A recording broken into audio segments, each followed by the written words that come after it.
this is a look at some of the earlier understandings of how medicine worked, and this is one of the oldest. So here, they suggest the first discernible medical tradition as far back as possible. So around 1200 is their suspected idea, and that's really a very different perspective. So they have something called takman, which is basically like negative energy. And so a lot of the rituals of the Vedas are to get rid of what we might call as like a causal experience versus a symptomatic experience, which is something that, of course, Western medicine is really intense about.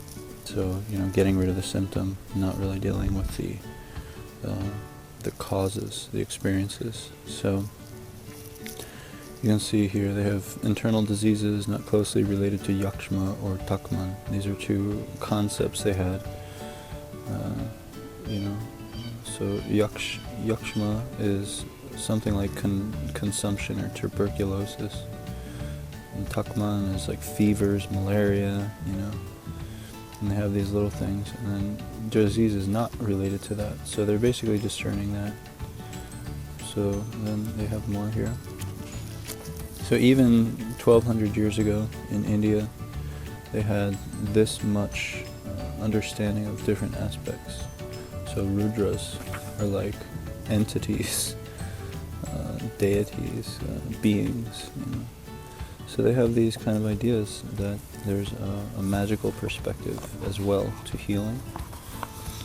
So it's a very interesting kind of idea.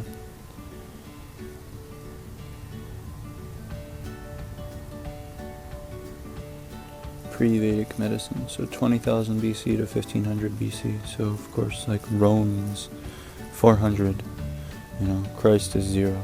So we have this long 2,000-3,000 years before, Christ, and Rome is in its peak.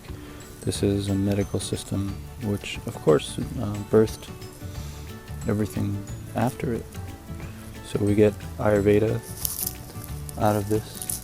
So this is older than Ayurveda, or this is really the foundation of Ayurveda.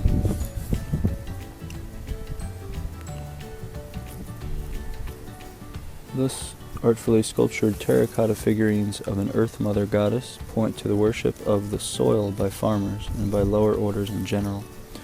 So what we'll probably find is that within a study of another paradigm of healing, they feel that it's essential for them to give to nature, to offer something to the earth and be thankful, because at that time they weren't so disconnected.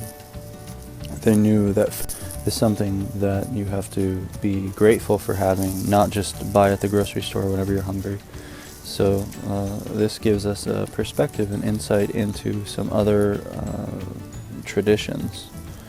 So I highly recommend and suggest checking it out, as well as any other ancient modality. Ayurveda is very insightful and very practical. So plant blessings, everybody.